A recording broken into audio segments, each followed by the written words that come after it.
What's going on, everybody? Welcome back to another episode of JaAR. JaAR, for those of you that may be new, stands for Joe and Amy Review. It's our weekly show where we go over the Magic Stories as they're posted on Wizards' website, but it's the end of the year.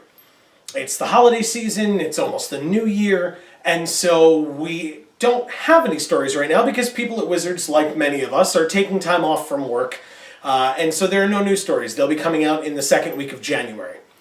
But what we do here, and by do I mean it's the second annual, and welcome to it, top 10 Magic Stories of the year, this year obviously being 2017. This one was a difficult one for us. Yes. We went back through, this is our 51st video, JaAR video of 2017.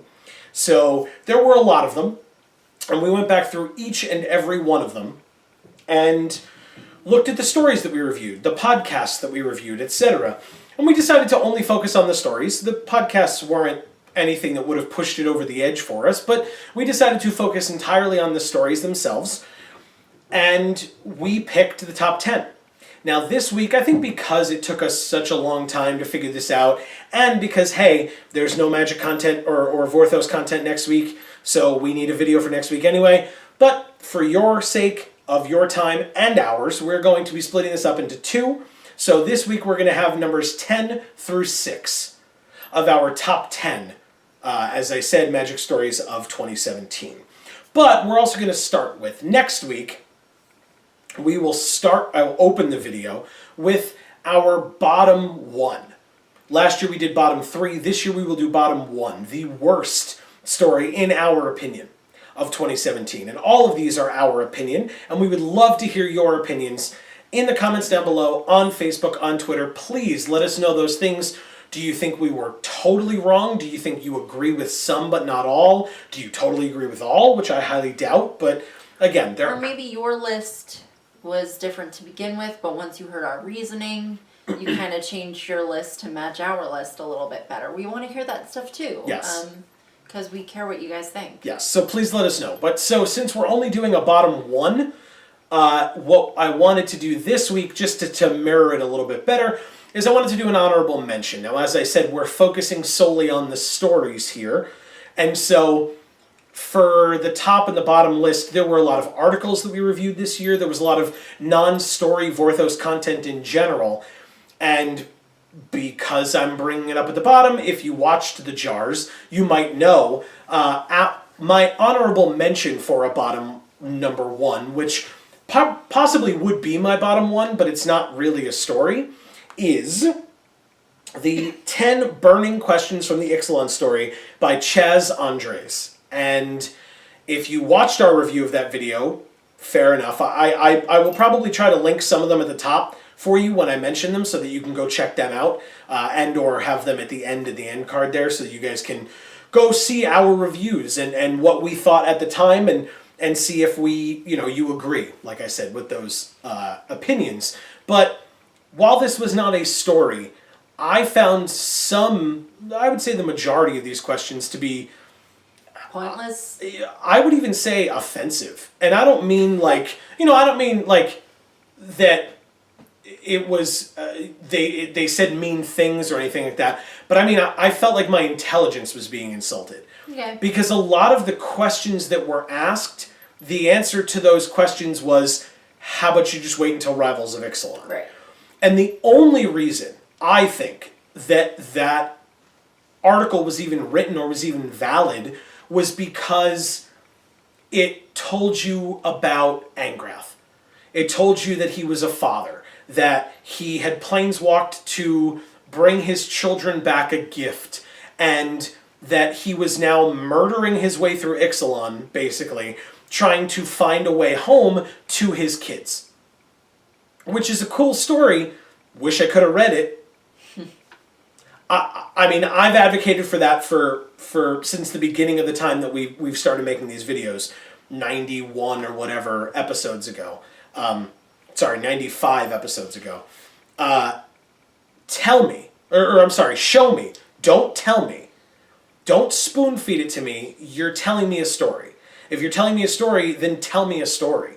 I'd like to be able to read it and either figure it out for myself or what have you, but don't tell me everything about this random character right off the bat, because to be honest... A list of facts. Yes. Because to be honest, Rivals of Ixalan hasn't come out yet. So if you're reading this or listening to this after Rivals of Ixalan has come out, and they did Angrath justice with a story, with his backstory and etc., then my point to that would be, then what was the point of revealing it to us ahead of time? But my fear in having heard it, and in still today, since it hasn't been remedied, my fear in the fact that that information was given to us is that we're not going to get one of those stories. We're not going to get the Angrath backstory, because then why would you tell it to us in a throwaway questions article where most of the questions, most of those 10 questions, could have just been answered with, when Rivals of Ixalan comes out, you'll find out the answer to that question. Right. Well, I think the purpose of that article was to be an ad for Rivals of Ixalan. Like, oh, you remember why you actually want to wait and see what happens in this set, right? Please stick around, right? And that's a very fair point. I just think the issue with that is, because I think that it's important to rep the Magic story, and I think it's important for people to read it. Obviously, we are passionate enough about it. Right. You might even say we show off our... Hashtag Vorthos Pride. Frequently. But I don't think this is the way to do it, because the only people who were going to be showing up, I feel like, for that article were people who were coming back for more Vorthos content. So I don't know that it necessarily hit the mark. I feel like it was an ad. It felt like when a TV network puts on a commercial for an original show. Okay. You know, kind of thing. Like, they don't have sponsors, but they still have commercials, because the commercials are just for you to stay and watch whatever show's coming on after what you're watching now. Right. No, that's fair. It really felt like that. Yeah. Yeah, so it's like, hey, we know that this show's really popular, but there's also this other show that we're trying to get off the ground. So while you're watching the popular show, we're going to tell you about our other shows, so hopefully you stick around. That's fair. That's a fair point. And usually it really just means, well, maybe somebody leaves the room and forgets to turn the TV off first. So, you know. That's our honorable mention. That is not our bottom one. You will hear our bottom one next week. On to much happier things, because it's the end of the year, top 10 list. We want to actually talk about good stuff. Right. And there's quite a bit of good stuff here to talk about. So we honestly weren't sure if there were going to be that many amazing stories to put in this list this year. I genuinely thought we were going to do a top 5. That's why I said top X these past few weeks. Because it's been, I don't know. I don't want to say that Ixalan was dismal, but in terms of story, Ixalan was definitely not up to par compared to the other stories of this year, and I think we just kind of forgot how amazing those stories were. Right. So you can hear our list, and we can talk about them. And you might notice a theme, yeah, since with what Amy mentioned. But let's start with number 10. And number 10 is a story from Hour of Devastation. And I should say stories. We lumped them together for a reason. It is not just a cop-out. It is because we lumped them, and it only happened for 10 and 9, where we will not have one story. Yeah. All of the others are one story, we promise. But for number 10, we had 2 stories, both from Hour of Devastation, and from one right after the other. They were Hour of Glory and Hour of Promise. Hour of Glory, just so we can give the proper credit where credit is due, Hour of Glory by Michael Yi Chow, and Hour of Promise by Allison Lures. These 2 stories were comparable in the reasons that we enjoyed them. Yeah. Insofar as Hour of Glory was first. It went in that order. Hour of Glory came out first, and then the week later it was the Hour of Promise. Hour of Glory was... It showed you Ronus. And the story was told from Ronus' perspective. Mm-hmm. And all throughout Amonkhet, I'd been saying that I thought that it was very interesting that we had seen Hazaret, Oketra, Bantu, and we hadn't seen, and Kefnet, and we hadn't seen Ronus. We hadn't seen him. We hadn't heard from him. Yeah, it was kind of odd. And then we get Hour of Glory, specifically told from Ronus' perspective, Right. which is the first time that a full story, or even that large of a portion of the story, was being told from any of the gods' perspectives. Right. It's And also the first story where we even really heard about him at all. Right. Other than a sentence or two in another story. Yeah. Vaguely referencing him. And Hour of Glory showed, I mean, Ronus is the god of strength. Ronus is very proud of that. You got to see the other gods kind of allowing Ronus to be the one to step forward and say, all right, fine, these new big things have come up, but I don't really care, I don't know what this scorpion-looking thing is, but it doesn't matter, I'm the god of strength. Right. And he did put up a good fight. He fought well against the scorpion god, not the scarab god, don't get it mixed up. The scorpion god. He put up a good fight against the scorpion god and seemingly knocked him down, and then turned his back to the scorpion god. And that was where the problem lied. Or lay. That was a terrible grammar. Anyway, turning his back was his death knell, because the scorpion god got back up or was reformed, which is very flavorful for the card, because you have to exile it to get rid of it, because if it dies it comes back. And the scorpion god was able to pierce the back of Ronus's head, or the top of his head, and kill him. And yet there was so much more to that story. Ronus, we got to meet Ronus, right? This is a thing that we've talked about a lot in reviewing the Magic stories in general, is that, and a lot of people, we are not these people, but a lot of people have a problem with the Gatewatch as being the focal points of the Magic story, because they're saying, well, you don't develop your other characters. Well, guess what? This was your opportunity to see Ronus. You met this character at the beginning of the story. 3/4 of the way through the story, he was dead. And yet, I really feel like I know Ronus. Right. And not only that, but you care about Ronus. Yes. Because there were those moments where he remembered I believe he called the scorpion god brother, because he remembered in his dying moments, Nicol Bolas's corruption faded away, and he recalled the fact that the scorpion god and he used to be brother gods on the plane of Amonkhet. They remembered that, or Ronus remembered that, as he was dying. And with his dying breath, he denounced or cursed the name of Nicol Bolas, the god pharaoh, which shocked all of the other gods, until they then started falling one by one as well. But it was that pride that Ronus had as the god of strength, the god who stepped up to face the new threat that none of them had ever seen before. I'm Ronus, I'm the god of strength, I'll do it. And then he died. But we were introduced to him and to his perspective in the same story. And so for all those people who are upset by the Gatewatch stories, I didn't need a Gatewatch member to care about Ronus.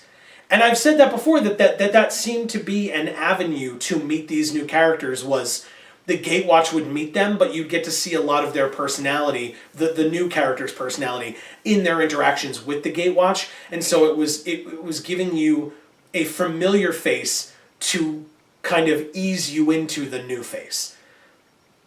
That didn't happen in this story. That didn't happen in that set. Amonkhet and Hour of Devastation as a block, and more specifically Hour of Devastation in general, did an amazing job of showing you or introducing you to new characters and making you care about them without you needing to see a familiar face on top of it. Right. They let them be their own characters and be important to us nonetheless. And that's also why Hour of Promise was our number 10, because in Hour of Promise, we got to meet Hapatra. And that story was told from Hapatra's perspective. And sure, at one point in the story, Hepatra meets up with Semut and Jeru, whom we have met or had met previously, but we started with Hepatra. Right. I cared about Hepatra we knew before. we loved her before it got to that point. Yes, and they being, I mean, in this point it was Alice and Lours, but the story team in general, right? Because Michael Yu Chow did Hour of Glory. That was something that it seemed like they had perfected. And it had been a complaint of ours for a while. Yes, in the previous stories. Because it was, our point was, why? Why do you need these new characters? Now, again, we don't have an issue with the Gatewatch. No. I like the Gatewatch. I don't mind them. And you'll see that, I guess, as these stories, as our top 10 list goes on, is that there's clearly going to be Gatewatch stories in here. Yeah. There have to be. Because otherwise you're looking at, it was only the 2 sets. But regardless, this was an example of the story team showing you how it's done. Showing you that they do know what they're doing. Right. And they can, and we didn't doubt them, but there were people out there who were like, oh, they use the Gatewatch as a crutch, and I don't care about these 5 people. Right. Show us new characters, make new characters. And they can adapt to what the market wants. Yes. And that was really what Hour of Devastation was. Right. I feel like, was adapting to what the market wanted. And they gave us really exactly what we wanted. And then we moved on to Ixalan, but right. that's a different story. Yeah. But so those reasons are why Hour of Glory and Hour of Promise, really Ronus and Hepatra, right, are our number 10 stories / characters for our top 10 list. Number 9, we actually move backwards in time to an Aether Revolt story. And by that I mean, like I said, there are 2 for number 9 as well. A little bit of a cop-out, but I'll be honest, we said this was difficult for us. I agree. No. Amy and I made individual top 10 lists and then kind of melded them together. It worked out very well for all of them except for number 9. Right. So if you are a stickler about if it's 10, it's got to be 10, then we apologize for 10 and 9. But like we said, we promise we will have it figured out for 8 through 1. But in number 9, there were 2 separate, and there was a reason for it. Amy had one story that she thought deserved number 9. I had one story that I thought deserved number 9. And so Amy's number 9 is from, as I said, backwards in time, from Aether Revolt. We have Revolution Begins by Nick Davidson, Kelly Diggs, and Kimberly Krynas. That was Amy's number 9. And we'll talk about that, and then we'll go to mine, unless you want to... No, okay. That's good. So, Revolution Begins was the first Aether Revolt story, and in fact, the first story of 2017. We referenced in the video where we reviewed that story that we had just done the top 10 for 2016, because we had. That was the week before that. Right. So... we are now kind of in that mirror, right? We're getting close to a year ago. So we went back, we looked over the story again, we listened to our own review of it to remind ourselves, and Revolution Begins, even though it was the first one of the year, still made our list. Yes. Well, yes, and I don't wholly disagree. I mean, I might have put Revolution Begins at number 11 or number 12 personally, but we're only doing a top 10. But so this is Amy's number 9, and it's because it's number 9 because you get to see a lot of the characters from Kaladesh are now interacting with one another. And it's the good guys, if you will. Kind of forming... I wouldn't say forming relationships, but forming like the basis of relationships. Yes. Between characters that you wouldn't necessarily expect to interact with each other. Yes, and we said that in our review, which again, I'll try to have it linked to the top at some point, but you have characters that seemed minor enough in Kaladesh, like Rashmi's research partner, My Tool, who was a great character. We loved him. And we love My Tool. But we didn't expect him to come up. And he did. And he came up. as a member of the Revolution. And he came up interacting again with Rashmi, but also with Pia Nalar, and Rashmi interacting with Pia Nalar. And Tezzeret's Ruin was the name of a ship. Now, you might not recognize the name Tezzeret's Ruin if you're not wholly familiar with the stories, but I bet you recognize the name Heart of Kiran, because I'm pretty sure that card's pretty good and was used very often, right, when Aether Revolt was first around, and even today in some respects, in decks and stuff. But Heart of Kiran was the name that was given to that ship that previously was called Tezzeret's Ruin, and it was given by Rashmi, despite the fact that Pia, you would think, would be the one who would have named the ship Heart of Kiran, but Rashmi was the one who said to Pia, no, this is what this ship deserves to be called. And she kind of rallied the revolutionaries around that, and around the fact that Pia was Renegade Prime, right? They were all following Pia to begin with, and so now you have them being able to rally around this idea of the Heart of Kiran, of the man that Pia, their Renegade Prime, lost to the Consulate, to Baral. And to the force that they were fighting against. Right. And the injustice that they were fighting against. But, to be fair, we also got, kind of going back to what we were talking about with number 10, we also met Shram in Revolution Begins. Mm-hmm.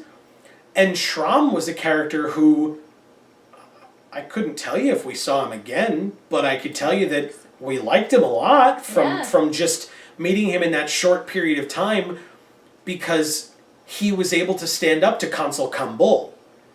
You know, and by stand up to, I mean, you know, they kind of had like a snarky back and forth, despite the fact that you would think that the guy running the Ether Hub that the revolutionaries were taking over would kind of be a guy who you were like, yeah, stick it to him. It's like, no, Consul Kambul, yeah, he deserves it, but Shram was a good guy. Yeah, he was great. Yes. It was a good way to kind of show that not everyone who was in any way affiliated with the consulate was automatically the bad guy. Right. You know, they were just, you know, living life. Yeah. Yeah, exactly. And it was, so that was a nice thing to see. And unless you have more, I think that's, oh, I'm sorry. The other point that I remember bringing up in our review of it was Rashmi's speech at the end, which I'm going to go back and reread myself, but it was something that my past self felt was very impactful. And so I want to go back and read that speech again because of how much I enjoyed it at the time. I'm sure that I would enjoy it again, just hearing that speech from Rashmi, which again was used to rally those revolutionaries, which then went throughout the rest of the set of stories and etc. Because they went through some hard times in this revolution, and so you needed that moment of rally, you know, and getting these people to rally around a specific idea, and that was what Rashmi was able to do in that speech. They weren't going to be able to succeed unless they felt truly committed. Yes. And unfortunately, by that point, they might have been a little bit too disenfranchised. Yes. To have been able to do it without it. Right.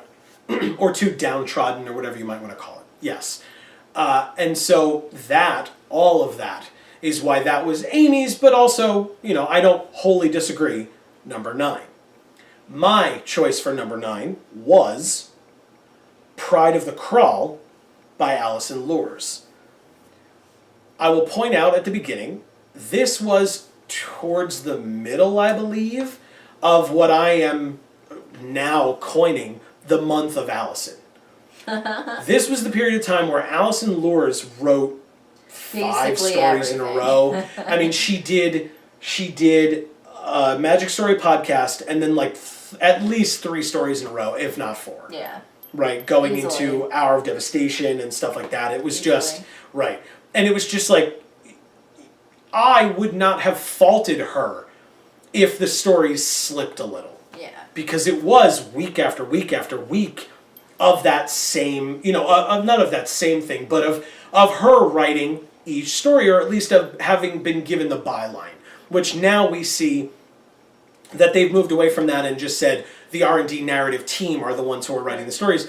But there was that period where, there was a lot of transition that went on this year with writing staff, and we're mentioning a lot of names here that we may not ever see again. Yeah. Right?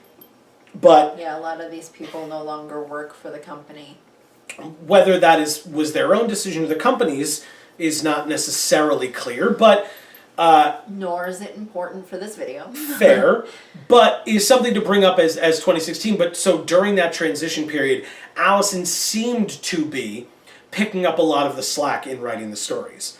But the reason I bring up Pride of the Crawl, we have reviewed every story since Shadows over Innistrad began. Yes. Every single one. And that includes, this was from Commander Anthology, Pride of the Crawl. We've reviewed Eternal Masters stories. We've reviewed... Conspiracy Take the Crown. Thank you. I was just about to say yes. I had almost forgotten. Yes. Conspiracy Take the Crown stories. And in the grand scheme of the Magic stories as a whole, they were the definition of filler. Yeah. Excuse me. And going into this story, I had said in the JaAR prior, we're getting a Commander Anthology story next week. We'll be back for it. And I wasn't looking forward to it. But it's going to be the worst because we're going to read it and then we're going to review it. But we're never going to see the characters again. We're never going to see any of the actions or interactions ever again. Right, there will be no... It's not going to matter worth a damn. Yeah, there will be no consequence whatsoever. And that was kind of why I was so disheartened by the fact that we were going to have to read a Commander Anthology story. And yet, I was proven very wrong and was given a good story to boot on top of it. Because I'm not saying that the Eternal Masters stories or all of the Conspiracy Take the Crown stories were bad, because there was one pretty bad one. But I'm not saying that all of those were inherently bad, but they didn't matter in the end. They were good and they were entertaining, many of them. But in the grand scheme of things, it wasn't canonical enough to have mattered. It wasn't important. And this one turned that whole concept on its head. Mm-hmm. Because we didn't even know necessarily how it would. And we still haven't even gotten to how it will. Oh, I'm looking forward to getting to it. So am I. Because we really got to see, first of all, again, we were introduced to the race of the Crawl, who we had not really seen before. We saw Mazarek, the leader of the Crawl, who was the commander that the story was focused on. We saw Mazarek meeting with Vraska and having a friendship with Vraska, which was very important to the story. And talking about things that had far-reaching implications for the future of the story, as Amy correctly pointed out, some of which we have already seen, and some of which we have not yet seen. Most we haven't seen. Fair. Yeah. Yes, most of which we have not seen. We got to see that Vraska did have, we knew back then that Vraska did have ambition to take over, or at least be a big part in the Golgari Swarm, and take over for Jarad, who is the Lich Lord of it currently, at the time. And Mazarek of the Crawl, and the Crawl, had invited Jarad to see them about, for a celebration or a meeting or what have you. And instead of Jarad going, Jarad's second in command went with, I think if I remember correctly, 15 soldiers. Which is a lot. That is a lot. And they traveled 3 days travel to get there. And they were exhausted by the time they got there, but it didn't matter because they did not have to worry about a return trip. Because Mazarek was able to kind of catch them in a trap, which is what he had intended to do, and he killed all of them. And in killing all 16 people, he used their deaths, or the byproducts of their deaths, to open a sealed door that needed those deaths to open so that he could awaken. So weird. I think it's awesome. And it's very Golgari, right? That's what they do. They are death and rebirth. And so from those deaths came the rebirth of the army behind that door that the Kraul were then going to try to use to possibly take over the Golgari swarm. That's a big deal. Yeah. And earlier on in that story, from Gerard's second in command reading the news or talking about the news, we find out that there are issues among the guilds right now. Azorius and Orzhov and things like that, they are not speaking, and there's some trouble because the guild pact, Jace, is away. And so we knew... Being a jerk. Well, right now... right now he just has amnesia and is stuck on some other plane somewhere. He actually, I guess, just got his mind back. Yeah. We don't know how much. We don't really know that yet. We'll find out soon. That's, again, not the point of this video, but right. Yes. But It would be a shame if we got the old Jace back. But we got to find out all of these things about the Kraul. And we got to find out all of these things about Ravnica and the again, far-reaching implications of what happened in just this one Commander Anthology story that we were afraid was going to be a one-off. And right now, we've already talked about it previously because when we saw Varaska on Ixalan and her motivations of going to do this thing for Nicol Bolas because Bolas promised her kind of leadership of the Golgari, or at least a method for taking over the Golgari for herself. We knew she had those ambitions already from this story. And now we get to see what's going to happen with the Kraul. Do they become the main members of the Golgari swarm now? Are we going to see infighting within the Golgari swarm, and that may take them out of some of the conflict with the other guilds the next time we go to Ravnica? Who knows? It'll be an interesting thing to see when we get there next, which who knows when that'll be. We only know that Dominaria is coming up next, and we know that there are now one-off sets go from now on as opposed to two-set blocks, etc. But, I mean...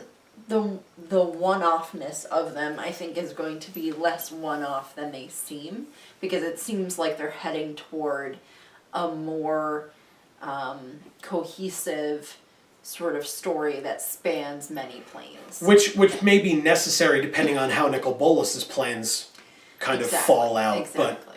But yes. So anyway, those are our number 9s. Now we are back to being a cohesive unit with number 8. Across the plains. Yes. We are going back to Hour of Devastation's story. Okay. As I said, there's a theme. With Endure. Now, Endure was important, credit where credit is due, by Michael Yichao. Again, which is nice, we see Yichao again. Endure is important for many different reasons, but... as we mentioned already, the cool thing from Amonkhet was we got to meet these new characters and they weren't bogged down by having to be with the Gatewatch the whole time and have our hands held. Yes. And have our hands held through all of their character development. Right. We got to meet Samut and Jeru. We got to see them or hear their backstories on their own. Not as they explained it to the Gatewatch or as the Gatewatch asked them questions about it. We got to meet Hapatra and the gods in general. Now, by this point when Endure came around, all of the gods were dead except for Hazaret. And yet the Scorpion God, the Scarab God, and the Locust God were still bumming around and destroying Naktaman. Right. And we met all of these people who we now had begun to have pity for. Yeah.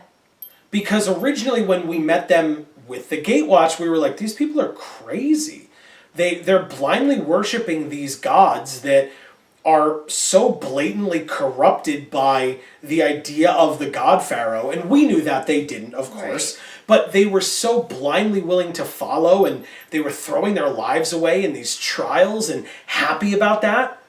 And you know, being turned into mummies and Eternals and all this other stuff. And again, that was something they were looking forward to. So Right. that was something that could have easily been written off as like, okay, these crazy people are going to be over here. But then we see all of their struggles once the 3 Bolus affected gods show up. And not just their struggles, but also their motivations. Yes. And so we get to see, like, okay, they were just misguided, and now they're kind of realizing that they screwed up Right. and are trying to fix it. They're Right. trying to make it better. And in doing so, we started to care about them that much more. And we cared about Hazaret. We cared about Semut and Jeru and Hapatra and all of the other people whom we had met along the way, Yeah. some of whom lost their lives to the Eternals and to fighting the Eternals, right? The story that we saw with 5 different random people who we met, or whom we met, who then met their end at the Yeah. hands of these Eternals swarming through the city, Right. which again was a great example of the narrative team kind of showing off their chops at, we're going to introduce you to a new character, they're nowhere near the Gatewatch, they're going to die, Right. and you're going to care about it. And Right. we did. That was really good. But the reason that Endure is here and not that story that I just mentioned is because this is the culmination of all of that. All of those characters whom we had met along the way and whom we had come to love and to care about and to be concerned with, we finally see them get something good. Right. And We it's finally see all the tribulations that they've had to deal with all along amount to something. yes. And it wasn't the best. Right. Because we see them at the end kind of walk off into the desert saying, well, let's hope we can find a new home now, Right. right? But Let's pray we don't die in the desert. it was after the people had risen up and killed the Scorpion God. The Scorpion God whom had killed 3 of the gods themselves, Ketra, Kefnet, and Ronus, not in that order, but all 3 of those gods died at the hands of the Scorpion God, and Semut, Jeru, Hapatra, and a bunch of other rando people were able to kill this god, right? This unstoppable god who couldn't even be stopped by the god of strength himself. Right. And they did it, sure, with the help of Hapatra, but more importantly, they got to help Hapatra. Hazaret. Oh, yes, sorry. Hazaret. Thank you. I always did that, and so here we are again. Yes, they got to help Hazaret. And that was so disjointed from what was the norm, because Hazaret was the final test, the final trial for all of these people, and the one who they all wanted to die by Hazaret's hand, because it meant that they would be the chosen. Right. And now they were saving saving Hazaret's life. So annoying. They saved Hazaret's life and brought her with them. And again, there's Semut was able to step up as a leader, and Spark, and Planeswalk, and then immediately come back and say, no, I need to be there. I need to be there with my people and help them. And they all went off into the desert together to find their new home, having kind of worked together to get to that point. And I think I said it then, and I'll say it again, I don't know how long it will be before we return to Amonkhet, but I really want to know what happens to all of them. Mm-hmm. I care. Yeah. The story team made me care. And Endure was a really, really nice culmination of all of those characters' stories. And they ended very nicely and allowed, kind of ushered the way for Hour of Devastation, the story, to happen next, where it was solely focused on the Gatewatch versus Nicol Bolas. Mm-hmm. And we got to see that.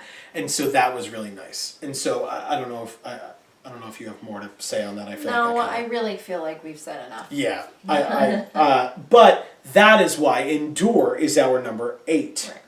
Moving to number 7, like I said, we're only doing 6 in this video, but moving on to number 7, or up to 6, we are still in Amonkhet block, but we move back a little bit to Amonkhet. Number 7 is Trust by James Wyatt. Something that was said this year in the Magic Story podcast, I believe with Doug Beyer. I'm actually pretty certain on that. Doug mentioned that when we had bylines in these stories, it was for a reason. There were particular people who were given specific tasks to write specific stories, and there was a reason for it. Right. James Wyatt was given this story and other stories in a similar vein because James Wyatt is a man of faith. And James Wyatt is a man who does an amazing job of telling stories of faith. Mm-hmm.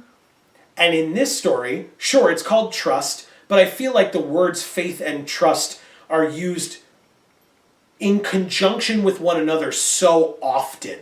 They are not by any means married to each other. They can be mutually exclusive, but because those two words go so well together, it makes sense that a man of faith and a man who does such a good job with faith-based stories would write the story called Trust. Because while Trust was the story of the Gatewatch entering Noctamen really for the first time and seeing what that city was, so counter to where it had been where they had been previously, right. Since they had shown up in the middle of the desert fighting worms and Liliana almost dying and Right. and Hazaret showing up and saving all of them. Or was it Oketra who showed up? I think it was Hazaret. I don't know. I think it was Oketra. Maybe. One of the gods showing up to save them. And Gideon kind of having that moment of, oh my god, there are gods here? Or there's a god here or whatever. That shook him to his core because the last time he saw gods that walked among the people was when he was home, when he was Kytheon, when he foolishly fought Erebos and all of his irregulars were killed. Yeah. And so that was a really tough moment for Gideon, and yet you see that 180 in this story of Gideon meeting Oketra and seeing her among the people and feeling the warmth that Oketra exuded to the people and seeing the faith and the trust that all of those people had in Oketra, despite the fact that Gideon had grown up on a plane where that was not the case. Right. When it came to the gods. They were kind of extraplanar almost in their removal from the people, whereas here the gods walked amongst the people. Also, I would think that this story is basically kind of a way of showing Gideon that having faith in the gods isn't about believing that they exist and believing that they are mighty, so much as it is about trust. Having faith in the gods is more about trusting them to be what it is they represent, or to be what it is they should represent. He really learned that in this story. He now can differentiate. Gods aren't all the same to him anymore. Right. There are gods that he can be very loyal to, that he can pray to, and he can go back to being the sort of faithful person that I feel like he wanted to be, but didn't get to be anymore because the Pharaoh's gods stole that from him. Right. And he got to learn that there are different kinds of gods, and these gods were gods that he could stand behind. And that would matter. Right. That faith and that trust would matter, instead of just cause issues. Right. And I mean, to have that kind of be where this story went was interesting because, like I said, it was a 180, but it was a 180 because of what Gideon was seeing. Right. And what he was experiencing in relation to the plane, despite the fact that when they met Temet, for example, it was like, this guy's a little weird, right? He was that young boy who just kind of showed up and was like, yes, we love the gods here, and these are all the rules. And they're like, the Gatewatcher's like, those are weird rules, And it was very odd. It's a new culture for them, and they have to. There were a lot of questions like, where did you come from? Why were you in the desert? Right? And Jace kind of opens up the Hekma, and they all walk through, and then he closes it again, and the Avon man shows up and is like, what the hell just happened? Why did somebody just come through the Hekma? Right. And they're freaking out because Hekma people. Yeah, and so it was kind of that moment of, welcome to the town, and now you have to answer a ton of questions about yourself that you have to lie and whatever. But that was not, I think, the most important part of the story. I think the most important part was you got to see Gideon and his interactions with the gods, basically everything that Amy just mentioned. I'm not going to reiterate it all because she did a great job. But but I think that the important thing is it helped to set up the fact that later on in these stories, Gideon kind of has experiences that even shake that feeling and kind of level him out. I think he went from one extreme to hating all gods whatsoever and distrusting all of them to, oh my God, Oketra's amazing and I love her, and he kind of was able to balance it out. I'm now a devout follower, even though I've been here for like a day. Right, and so now he was able to kind of get back into the middle and balance it out, which again happens in later stories than this one, but this one did a good job of setting that up because you get to see the two extremes of Gideon's beliefs and personality there.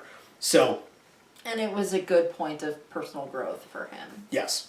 And obviously, as with all of these stories, the writer, right, James did a good job in this case, but the writers in all these stories, there's a reason why we mention their names. They did a good job in the story. It's one of our top 10 of the year. So, there is that. So that was our number 7 in trust. Number 6. The last one for this video, stay tuned for next week. Back to Hour of Devastation. Like I said, do you notice a theme? Hour of Devastation. The stories were amazing. There's a reason for it. Right. And we move on for number 6 to Feast by Alison Lures.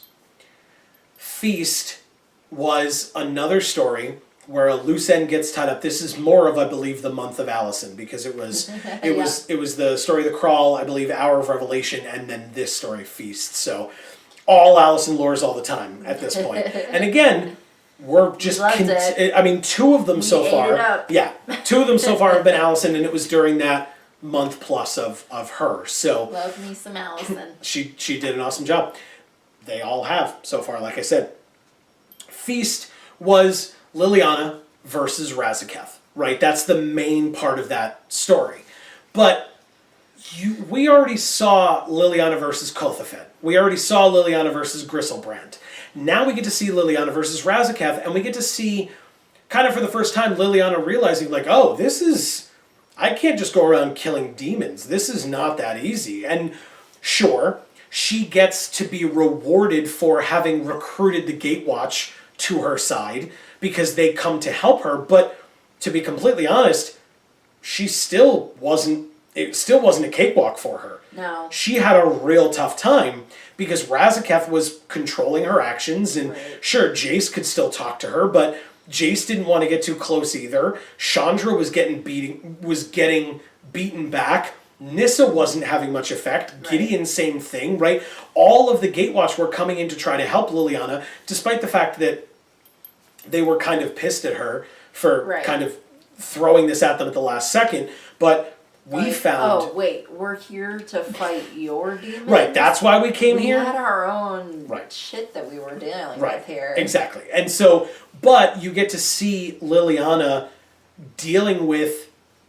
And did she learn from this experience? Who the hell knows? Hopefully we'll find out the next time we see her, because it kind of went from feast to not seeing the Gatewatch for a while to Hour of Devastation, where she ran away. Like, Right. Nicol Bolas was like, you better leave, and she was like, okay, and just left. So we have not seen a lot from Liliana since Feast, but we did see that shakeup of... And it was a good place to leave her.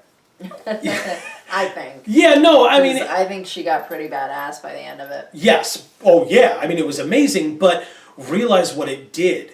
It set up the fact that Jace looked at her very differently. Right. She lost control. She became a crocodile in her own mind because she was controlling these crocodiles, and well, really all these creatures, but the crocodiles were the main ones, out of the river.